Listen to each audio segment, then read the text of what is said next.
Well, Britt just completely disappeared on us. He was here, and now he's gone. But anyway, good afternoon and good evening. And this is the Tuesday night talk. And this week we're going to be talking about, or tonight we're going to be talking about the All-Star. It is All-Star wrestling event. It's All-Star from beginning to end. All-Star wrestling event taking place this Saturday in Arab, Alabama at the Recreation Center. Match time will be 7 p.m. That is Central Time. For those who live in Eastern trying to get there, right outside of Huntsville, it's going to be a tremendous card. And of course, as always, Jack Lord is with us. He'll be giving us all the details along with Johnny Chaos. It's going to be extraordinary. So if you got seat belts on your chairs, match them up real good because it's going to be rocky. It's going to be rocky tonight. Jack, how you doing tonight? I'm doing great. Johnny, welcome. We thank you very much for joining us for this evening. So, Jack, tell us what's going to be taking place this Saturday evening. Oh, just a slow wrestling show that's not anything you've ever seen, or not a long time anyway. If you like the bells and whistles, we got the bells and whistles. As our light and sound guy said, if they don't like the wrestling, they're going to enjoy the light show anyway. Good concessions too. Oh, Good concessions go a long way too. Yeah. The city has those, and of course, the city doesn't spare any expense. I'm sure there'll be top level beef hot dogs. I really don't know what they're going to have at concessions, but I'm sure they'll be prepared. Outstanding. So, Johnny, yes, sir. Tell us what you're going to be into this Saturday night. Well, I'm going to be part of the card there at the Arab Rec Center for WrestleSouth. It's going to be the very first event for this wrestling show, and I'm excited to be a part. And Mr. Jack Lord gave me a call and asked me if I'd come do my thing, and of course, as always, I always say yes. So that's where we're at. Mm-hmm. And not a lot of people know this, but as much as I love my cigars, and as much as I love my solitude, about the only guy that I will ever meet up with somewhere and go smoke cigars, Johnny Chaos. He still can't hang with the Mondoros, but yeah, I'm working on it. I'm not a seasoned veteran in the cigar smoking area. You're not a cigar aficionado, then? Yes, I do enjoy smoking a cigar every now and again, drinking a beer, but I don't really care for that strong stuff. Maybe a couple puffs here and there, but I can't hang with the bomber on the cigar type side of things. All right. Well, Jack, tell us how all of this got started. Let's start from day one. Well, a little over a year ago, a buddy of mine, Mike Mason, who used to wrestle a lot, at the independent level throughout the Southeast. You guys know him. He worked several shows for United Wrestling, and Mike stepped away from the business. I guess probably close to 20 years ago, and he was one of those guys that he never could get it out of his system. Though he still missed it. So about a year ago, he calls me up and he tells me about this great deal he finds and all this equipment. I mean, it's an extensive collection of lights and sound and barricade chairs and rings and just all kinds of stuff. He got a great deal on it. I said, well, Mike, what are you going to do? And he said, well, I ain't going to do nothing unless you're going to help me. So I said, well, okay, well, I guess I can do that. So we started putting things together, and we actually gone to look at a building last year, and we're about maybe a week away from signing a lease on it when COVID hit. So that just, was a death knell for being, not just for us, but for the wrestling business in general. So we, have been scheming and plotting and planning this entire time, and I think a lot of ways it's helped us.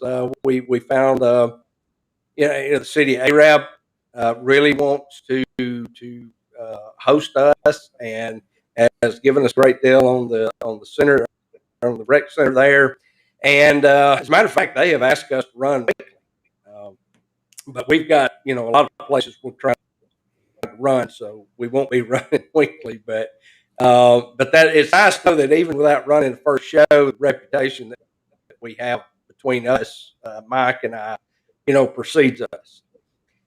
So anyway, we've been, waiting for the restrictions to be lifted, and we're got everything in place. We've got a number of sponsors that have come on board. Several that have given us, well, show us what you do on your first show, and we're going to come on board from that point out. So, a maybe is a whole lot better than a no. So, Sure, absolutely. So it's we're starting out pretty strong.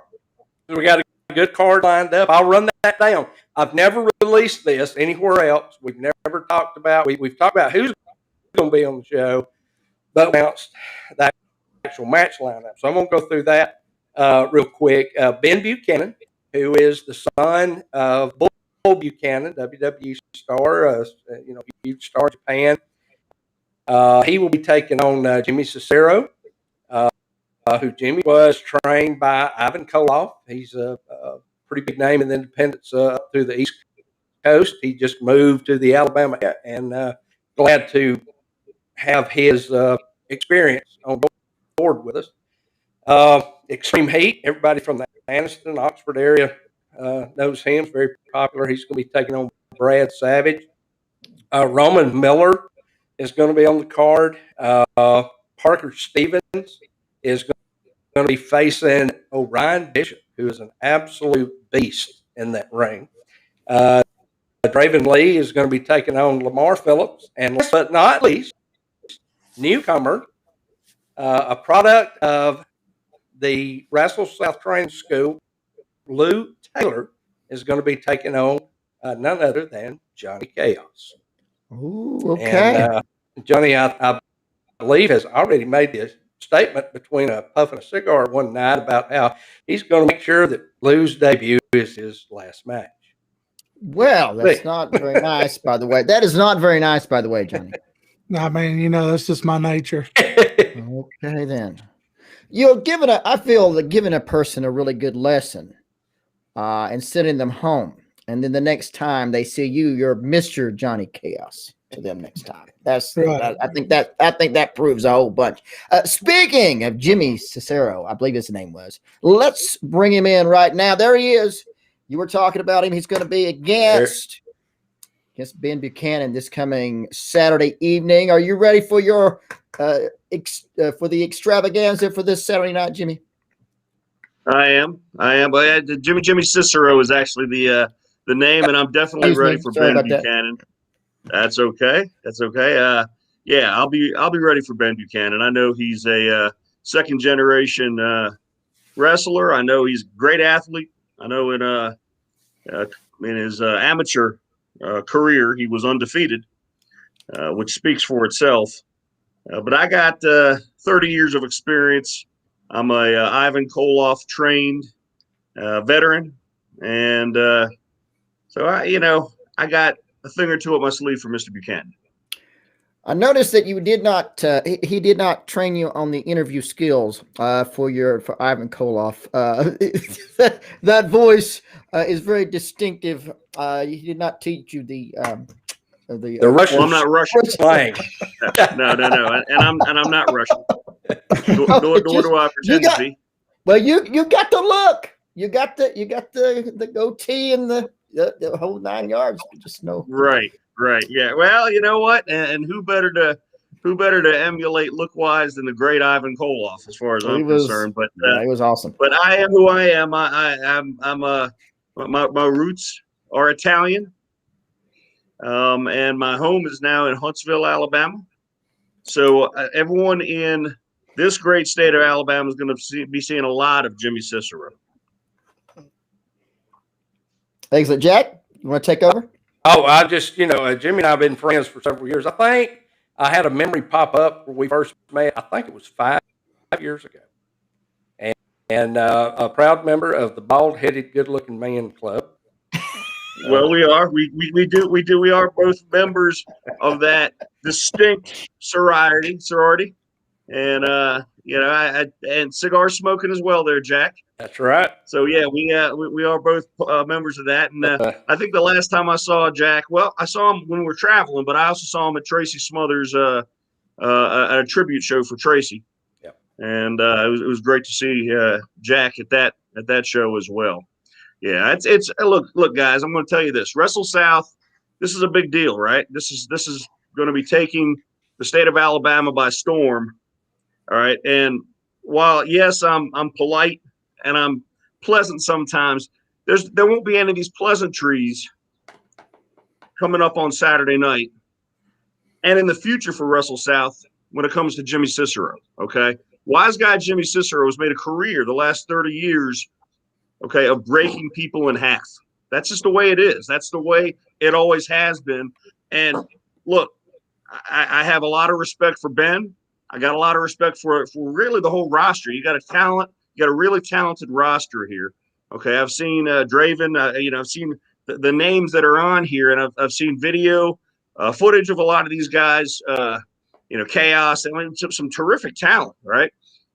But we're starting with step number one, and that's Ben Buchanan. And again, I know that he's a very popular young man, a second-generation star. Bull Buchanan, everybody knows Bull Buchanan, okay? We're talking about a legend from the WWE. We're talking about a legend in Japan, all right? But, look, I'm a Koloff, all right? And I take a lot of pride in that. I represent Ivan Koloff every time I'm in that ring. And Ben Buchanan, like I said, lots of respect towards you, but you're going to find out the hard way what it's like to become a victim of wise guy Jimmy Cesaro. Let's check out the graphics here coming up for WrestleSouth this coming Saturday evening, and there he is. There's Ben right there in the picture right up front. Let's see. Did we find? I don't see. Is Johnny's a victim? I mean, opponent on there? Yeah, right. He is. He's right in the center. Right, yeah. Right in the center, right beside you there, Johnny. Right there. So we got that. We got let's check out the other one. The other graphic too is awesome looking. Of course, that's this Saturday night live in Arab at the Recreation Center. If you would, Jimmy, tell us how you met up with Ivan Koloff. How did that happen? Okay, well, it's an interesting story. I was actually back in 1992. I was dead determined to get into professional wrestling, and I wasn't sure what path to take. Back then, it was a lot harder to get into the business. All right, and so I ended up. First, I went to Lou Thesz's school to chat, to talk with to talk to Lou and check it out and see what was going on there, and met with him and Mark Fleming. And all respect to Lou Thesz, but he seemed very, very bitter about the business. Okay, about the current state of the business as it was in 1992. He, to me, I couldn't see myself uprooting and moving to Norfolk, Virginia, to be trained, while he didn't seem like he was all that into training the professional style as it is now, as it relates now. And I, no offense, I wasn't trying to learn the hook style that Lou was so great at, because I didn't think that would translate well. So I didn't know what to do. So then I, caught wind of his school in Indian Trail, North Carolina. It was Ivan Koloff, Manny Fernandez, and the Fantastics. Well, by the time I gave Ivan Koloff a call. All right. And a funny story, when I called him, I left a message on his answer machine. He called me back about a day later. And, I'm told, my brother says, hey, the phone call for you. Ivan Koloff's on the phone. I'm thinking, yeah, right. So I get on the phone and I said, hello. Hey, how are you doing? This is Ivan Koloff. Sounds like the nicest guy in the world, gentle voice and everything else. I said, no, it's not. I said, all right. I thought it was my buddy Brian. I said, Brian, quit clowning around. What's up, man? And he goes, no, this is Ivan Koloff. I went, yeah, sure. And he went, you called about a wrestling school in Indian Trail? And I went, oh, hold on one second, sir. What am I going to? That's Ivan Koloff. So then I get on the phone. I get back there and I said, yes, sir. I'm so sorry. I didn't recognize the voice. For some reason, I thought you were going to be a Russian killer who hates weak Americans. So he invited me down. I went down there and I met up with Sean Powers, who was helping to run the school down there, and I met up with Rob Kellum, who wrestles as the Stro. Okay, who a lot of people may or may not know, but he was in WCW for a while and a really, really good wrestler. Okay, and they were my big brothers at the school there in Indian Trail, and Ivan tried me out over the weekend, and he tried everybody out. There were a lot of people that he wouldn't accept in, just because he didn't want to waste their time and he didn't want to take their money. Believe it or not, Ivan was one of the good ones. He wasn't just trying to rank people over the coals and grab their money. He wanted to make sure you actually had what it took to become a pro wrestler. Okay, you had the intestinal fortitude, you had the determination, all right, and the willingness to actually uproot and move, which I did. I moved to Charlotte, North Carolina, which was 8 hours away.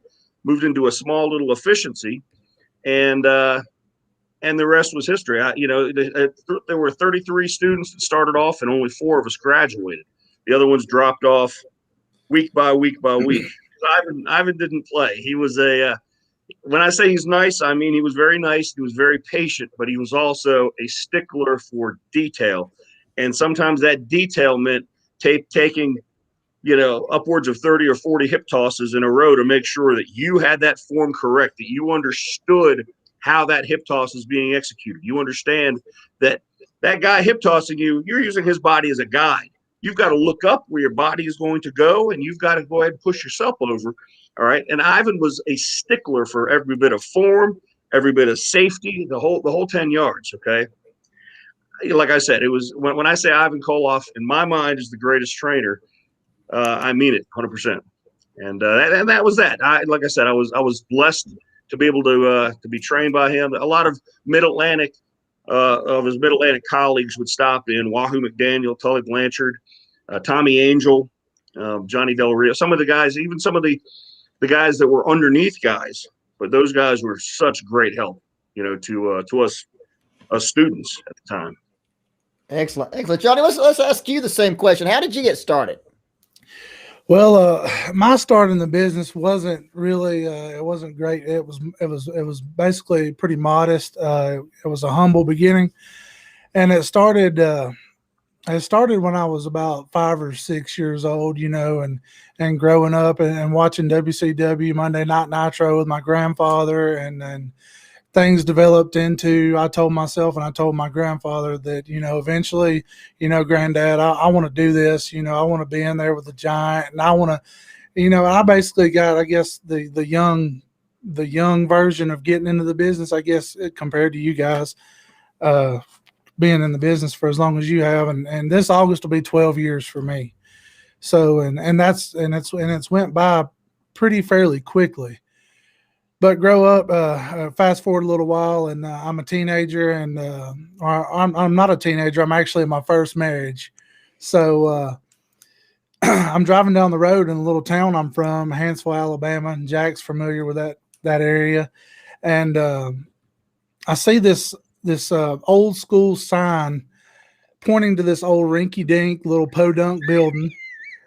And I look at the sign and it says Pro Wrestling Tonight, and under it just says training school.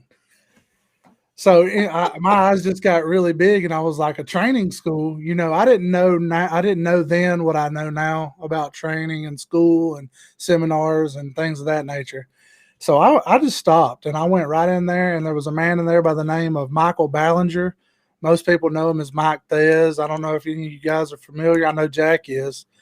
But I walked in there and I said, I'm here to inquire about this wrestling school, and I shook the man's hand, and I grew up that my father and my grandfather always told me to shake somebody's hand with affirmation and a strong grip. Well, I grabbed this guy's hand and he shook my hand and he told me his name, and it was like shaking a limp dish rag. And come to find out later on in the business, that's a worker's handshake. So I asked him about the school, and he said, it'll be $500. My son takes care of the schooling, So you'll have to get with him. And basically, it was a runaround until I finally got a hold of the guy. And then he charged me. He said it'll be a $50 tryout fee, to see, if I'm going to stick with this and to see if I'm going to do it. Well, I gave him the $50. And looking back now, the way I was trained, quote unquote trained, was subpar. But I loved it, and I learned how to do the bumps. Now, as far as the psychology and things of that nature coming along, all that stuff I'd learned trial by fire, and thankfully I had somebody come along like Jack that discovered me about 5 years after that. And I don't think the guy liked me one single solitary bit because I was such a cocky butt crack. Oh, right. And did you consider that as your ring name? No, I didn't. Okay. I looking back now, I didn't think Johnny Butt Crack sounded very appealing.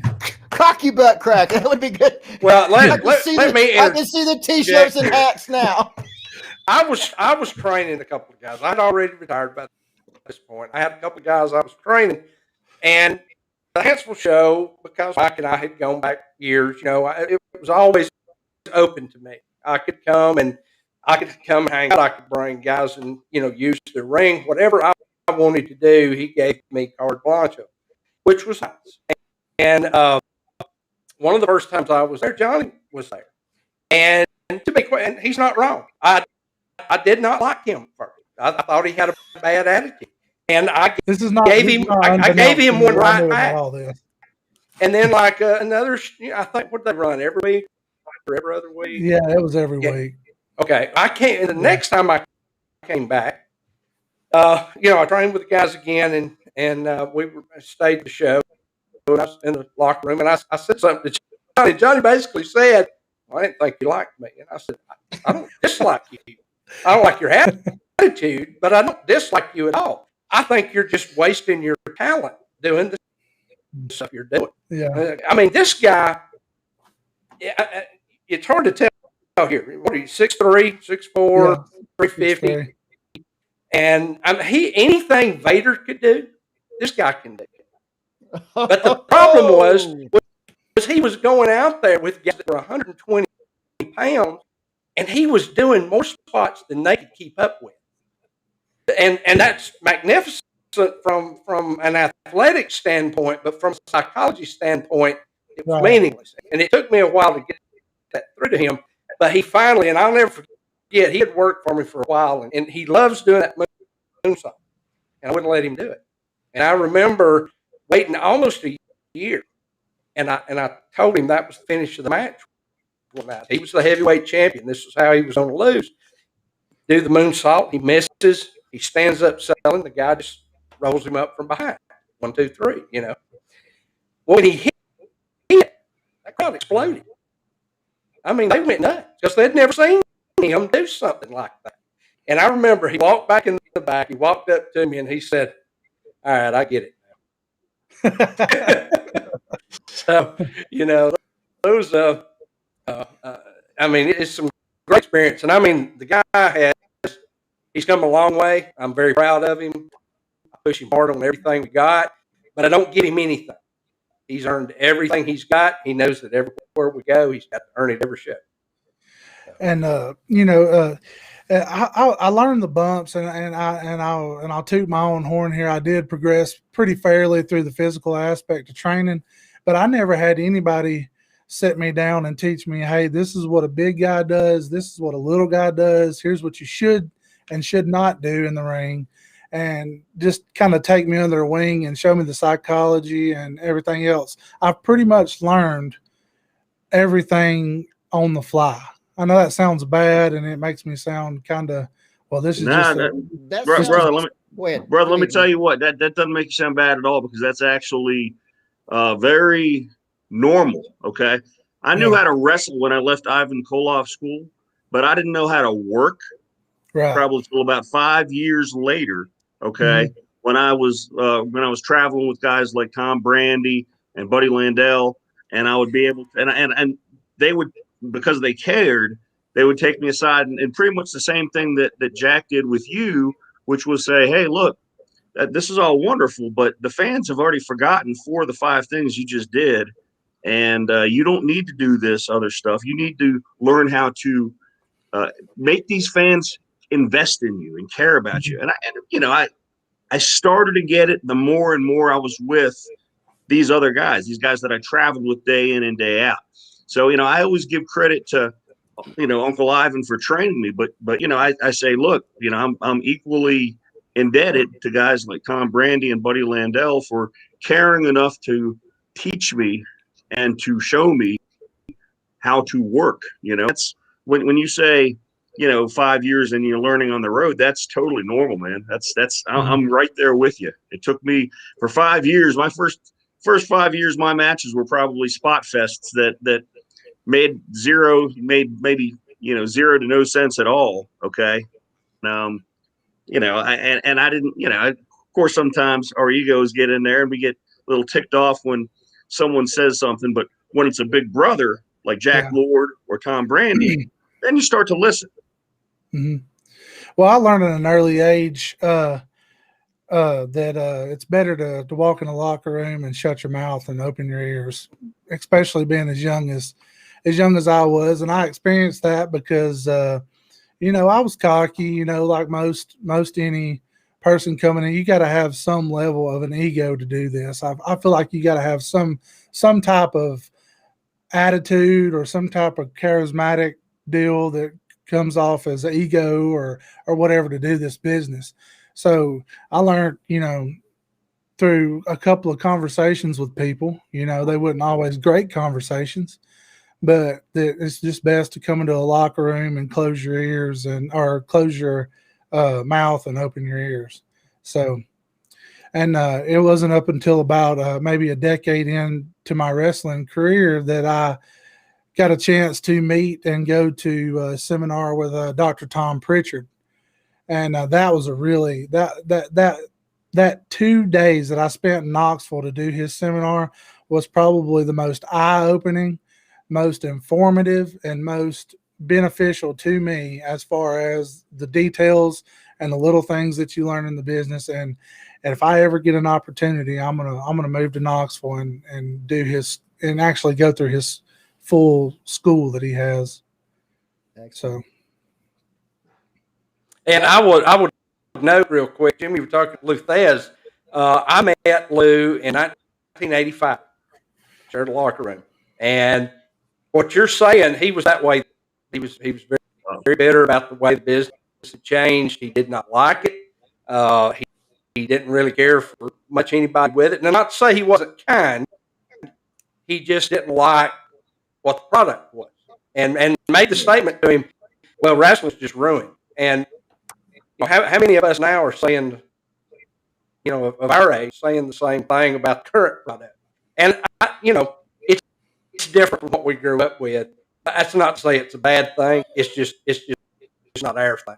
Sure. It's great. I mean, these guys now, there are athletes out there that can do things that I wish I could do in the ring. Okay. Yep. But you know what? My body will work, while they may be hitting, a triple flip off the top, which is great. And it really does sell tickets, and that's wonderful.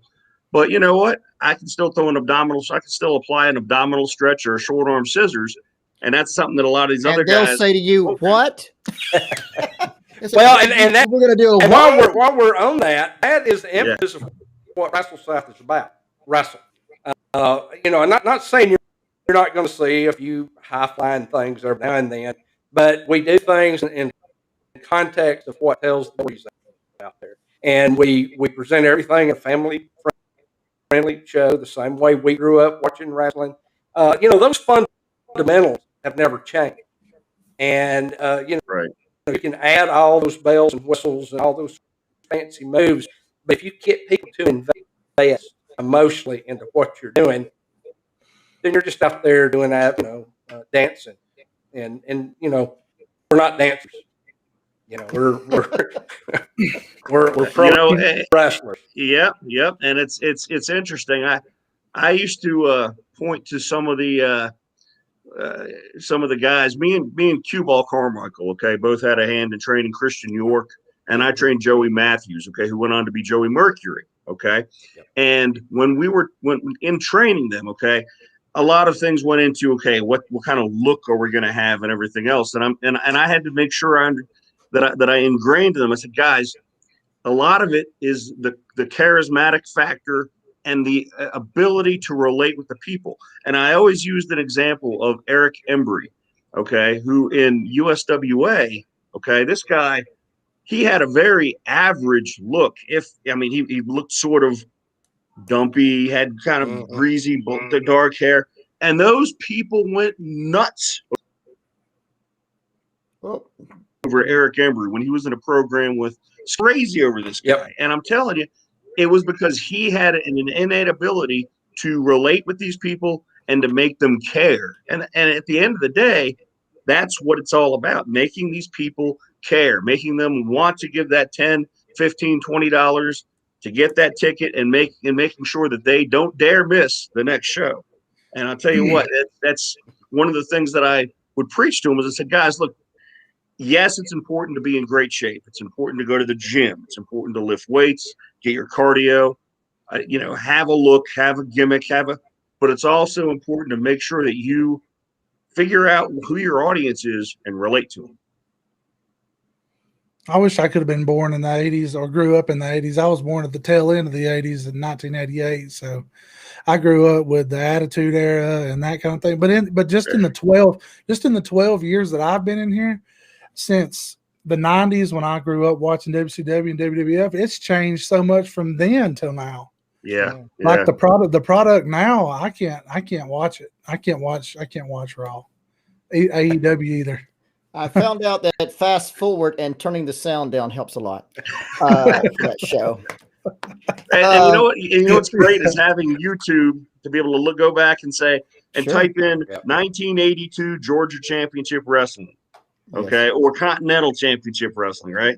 So if you really want a comical standpoint from somebody on the product of today, go give Jim Cornette's podcast a listen.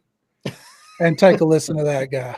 If you want to be entertained, if you want to be entertained and you want to see, he has an opinion about everything. It don't matter. Well, we would love. We have talked about having Jimmy, but we do a PG rated show. So I was about to say that guy's not PG whatsoever. The thing that really doesn't change from year to year is the fact that wrestling is not really a television sport. It is a sport where fans come to an event, to an arena, and actually participate live. And really, it never has been a TV enterprise, which it has become pretty much today, because the virus or whatnot. But even before that, it was still basically TV driven, where wrestling always was this event where you get your ticket, you go to sit in an arena, and you are a part of this tremendous combat, if you will, between two wrestlers. That is always the way it was. As I was growing up, TV was fine, but there was nothing like going to the arena. It was nothing about, getting your popcorn and your Coke and getting ready. And before I was ever involved in behind the scenes stuff, I was a fan. And I loved it when the ring announcer came down, the bell rang, and the lights dimmed, and all was lit was just the ring. And that was the best times of my life, really, when we were traveling around from place to place. And then, like I said, wrestling is not base. If you like it on TV, you're gonna love it if you go to the show. And most of our people here, our insiders, are true wrestling fans, and they know what I'm talking about when it says getting there and being live. Jack, are we ready to get some comments? Yeah, let's hit the insiders before the storms hit. Knocked us off. That's right. Okay. Dr. Philbo Grice. Hello, gentlemen. Hello, Mr. Dr. Philbo. Great guy. Let's see. Number 2. Here we go. Glenn Shelton. Good evening. And of course, our chaplain here at Pro Wrestling Insider Now. Hello, guys. Welcome, Rooster Roper. Mayhem, hope you have a big crowd. That's a salute to everybody for the big show coming up this Saturday night. Glenn, Alan Shelton. Mickey Mainfield was wondering if there will be Dr. Peppers and a pickle. Jack? Probably. You know, So- That's. You know, I have to tell you guys that story Saturday night about Dr. Pepper. you know, no, go ahead. Dr. Pepper and a pickle. That brings up. I think I've been paid with a Dr. Pepper and a pickle before. Hey, Jimmy, do you have a Dr. Pepper and a pickle story? Brother, I would get half a Dr. Pepper and maybe one of those pickles off of a hamburger or something. I didn't even get a whole damn Dr. Pepper. Wow. My first payday was actually $5, and I framed that thing.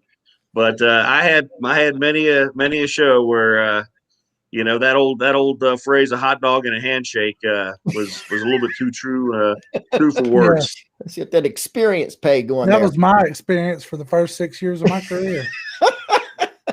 Paul Ante saw the Beverly Hillbillies episode today. This is a great episode, by the way. Granny took on the Boston Strong Girl. Gene LaBelle was the referee. He solved it.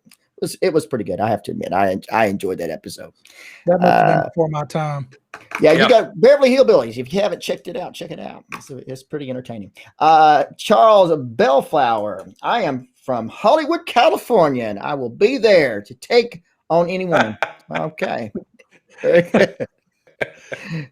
Greg and Victoria. Good evening, guys. Richard Hood. He's checking in.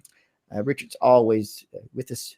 Yvonne Burns. Hello, gentlemen. Victor Nash. Again, let's see what we got.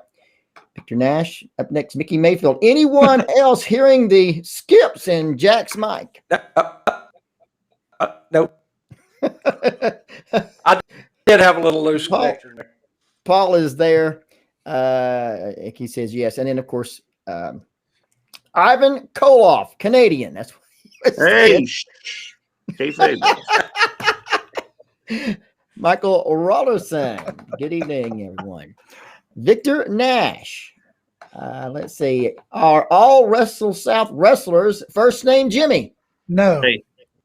Yeah, I'm a trendsetter. We got one and only Jimmy. There will be a fight one for the name Jimmy. Go ahead. But I got Johnny here with me, though. Johnny's my brother on the other line. Yeah, so. yeah. Joel Bateman. Hello, everyone. Joel Bateman again. Ivan Koloff. Mad respect. Yeah, everybody. Thank you. Ivan Koloff, one of the greats of all time, no doubt about it.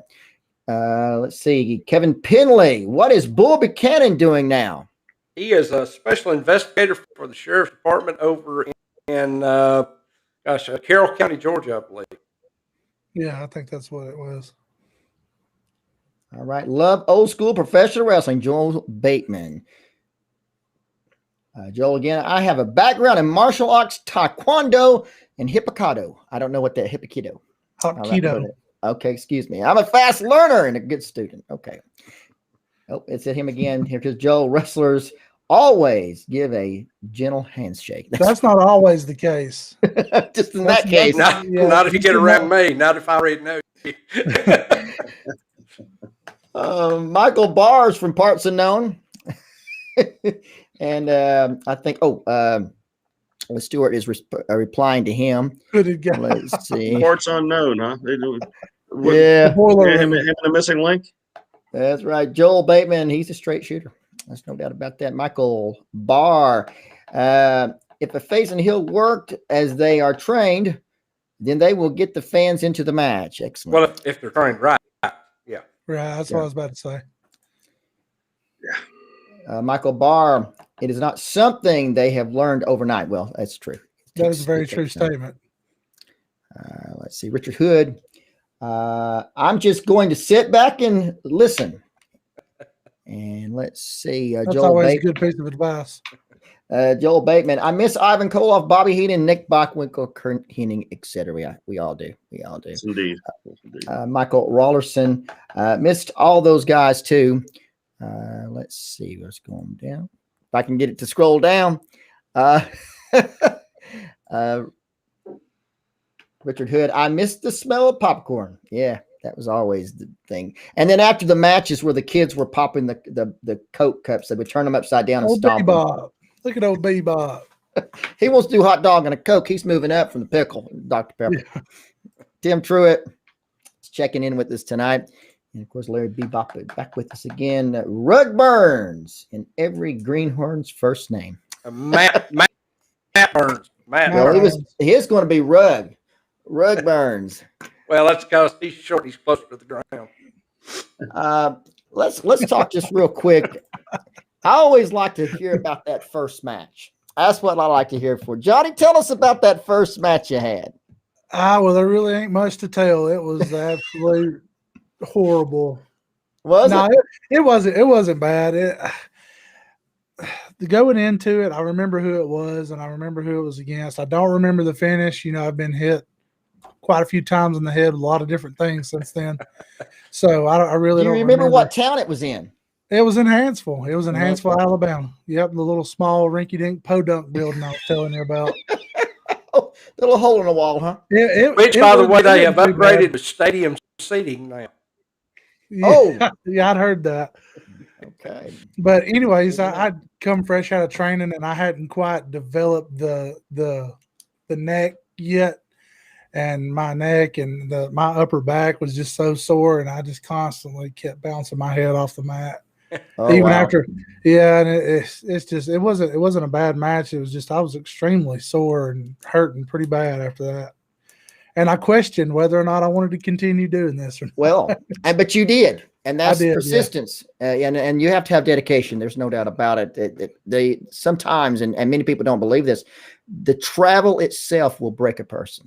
Mm-hmm. No doubt about it. Jimmy, tell us about that first match for you. First match was I was probably in my second month of training, and I had finished. It was a Saturday, and I'd finished. We were wrapping up our training session that day, and there was some guy who I didn't recognize that was talking to Uncle Ivan off to the side, and we finished, and Uncle Ivan comes to me and he gives me an address. And I said, "What's this?" And he goes, "That's where you're going tonight. You got your first match tonight." And I went, "I'm not ready."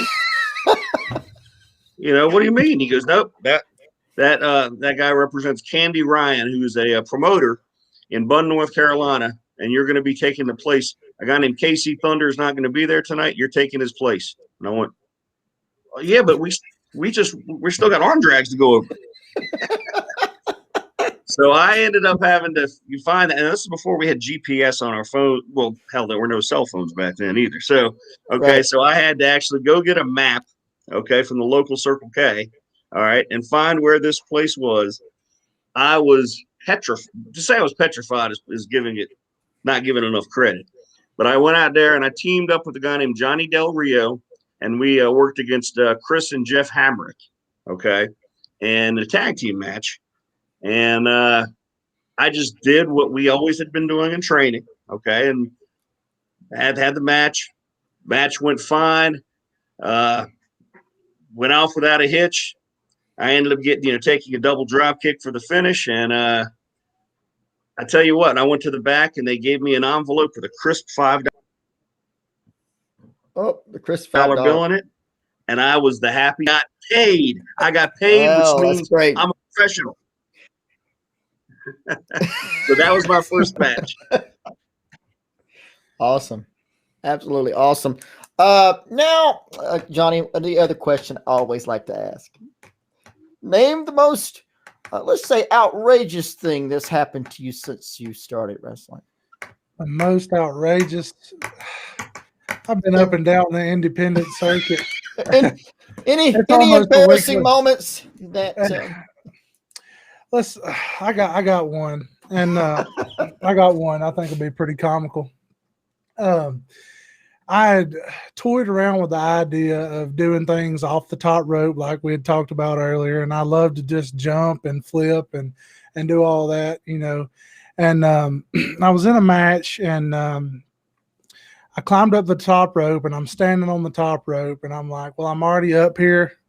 I'm scared. I don't want to do it at this point. So what I just jump off with a leg drop, and I land off the top rope, and I'm 360 pounds at this point. And I land with the leg drop, and my legs just go And you could probably imagine what had happened. My butt cheeks just kind of went, and and it's extremely painful without getting too off the rails. Any leg drops since? Yeah, there's been quite a number since then. But I've learned to kind of quench the butt cheeks together, and then it doesn't happen. There we go. Jimmy, what's your you got us one for us before we? Yeah, I guess probably what stands out as far as a crazy story would be after a show, myself, a guy named the Bruiser, Joey Matthews, and the Iron Sheik. We all went to a restaurant called Timbuktu in Baltimore, and we go sit. It's a nice Italian restaurant, and we sit, and the whole damn kitchen staff is coming out to get autographs from the Iron Sheik. All right, so he's signing in, and he can't. He's not. He needs our help, with the names and things like that, right? But we're lining them up. Every dishwasher, every waiter, you name it. Okay. So we do the gimmick and we eat our dinner, and then afterwards, the waitress comes over and says, "Well, thank you all so much," and she puts a bill on the table, and Iron Sheik looks at that and goes, "Mother!" This is a rated G show, right? So I shouldn't say anything. That is correct. Mother trucker. We got you, Griffin. Okay, but yes, and so he was beside himself. All right. So then he asked the waitress, "Where is the manager?" Okay. Well, this is one of those restaurants. It's almost like U-shaped, and the front door is in the middle. Okay. So we start going around to go see the manager who's on the other side of the restaurant.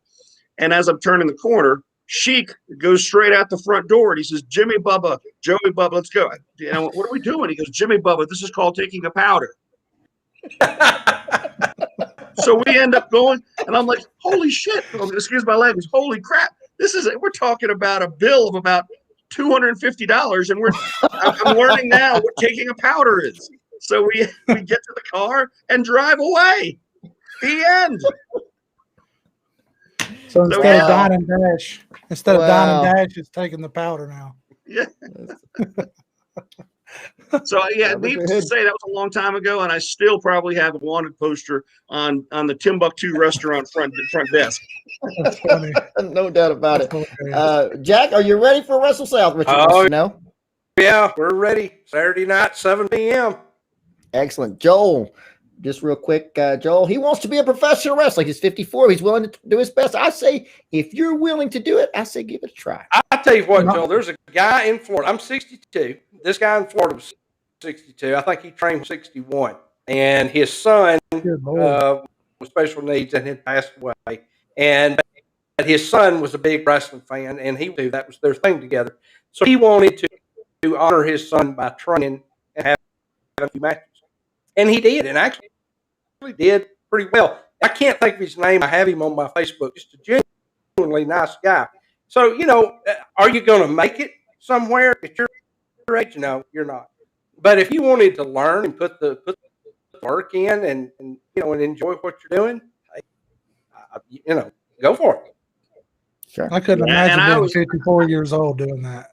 Yeah.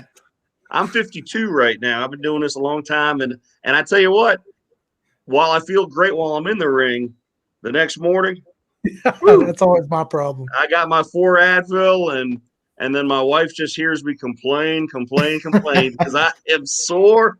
But you know what? Mike Jackson, okay? We all know Mike Jackson, right? Yes. Okay. That man is Superman. I mean, to me, he is a bona fide legend. The fact that he can do what he does and still do it, okay? And he's been doing it since I was a teenager, watching him on Georgia Wrestling and on and Continental. So this guy is, and what, he's got to be 70, 72. Wow. 70. He told me in the KLT locker room a couple of weeks ago that he had been in this business 52 years. Wow. 52 years. And Chick Donovan, too. Everybody's familiar with Chick Donovan. Yeah, you're right. He's Chick in Donovan's another great. He's in his 70s and been. Chick is 74. Yeah. Wow. Michael Barr, too many matches in some promotions. Start out with the main event, and it should be the last match. Well, okay. Some places They don't know what they're doing. All right, so Mickey Mayfield, Professor Jack, it's harder to teach someone that has amateur wrestling or training, or is it harder to teach someone with amateur wrestling training or someone that does it? I don't think it's any harder. I think it helps. I mean, if you come from an amateur background, you're used to getting slammed around a little bit, so that the pain that you have to get used to enduring, you've already got a clue how that is. But amateur wrestlers don't always make the greatest professional wrestlers. So it's really just according to the individual and how much fire they have inside of it. That was the hardest part for me to get used to, was the stuff that hurt, that you didn't know could hurt. Joe, that was the hardest part, Joel appreciates your comments there.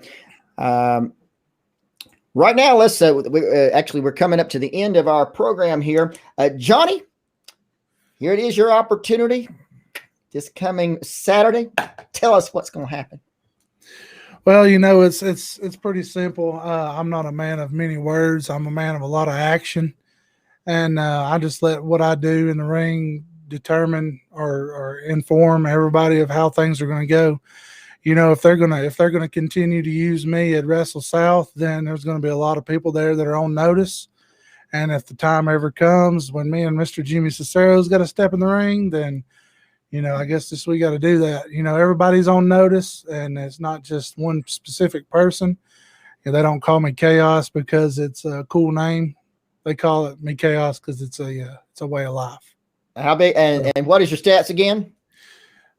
I'm 6'3" on a good day when I'm not hunched over hurting, and I'm 385 pounds at this point. So yeah, somebody to be reckoned with for sure. Jimmy, tell us what's going to happen this Saturday. Well, we got Ben Buchanan. All right, and like I said, this kid, I don't even want to call him a kid because he's a big boy, and he's undefeated in his amateur wrestling, and in his pro career thus far, he's been very impressive. I think it's going to be a great match. I think that the promoters in WrestleSouth did a fantastic job. You're talking about the youth of Ben Buchanan and the experience of wise guy Jimmy Cesaro, and it's going to be one that the fans are going to enjoy out there. And I fully expect to get my hand raised at the end. I got plans in WrestleSouth. So excellent. Jack, want to wrap it up? Hey, it's going to be great. You guys want to holler and get some tickets, just message me. I can reserve them for you. You can pick them up Saturday.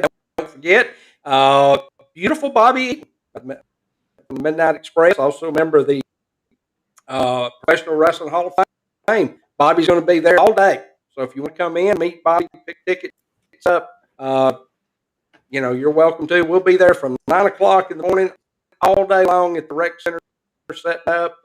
More than welcome to come by and just take a look at everything. Some people may not know Bobby Eaton. When you said Midnight Express, they probably remember him as he was the Jet Set with George Goulas. Yeah, that's true. Wow, that is a step back. Woo! Didn't Jim Cornette manage Bobby Eaton too? He sure did. Oh yeah, sure did. Yeah. As a matter of fact, we're supposed to be doing a radio remote either Friday or Saturday, and I think Jimmy Cornette is going to call in on the radio remote. Oh, I can't wait to hear that.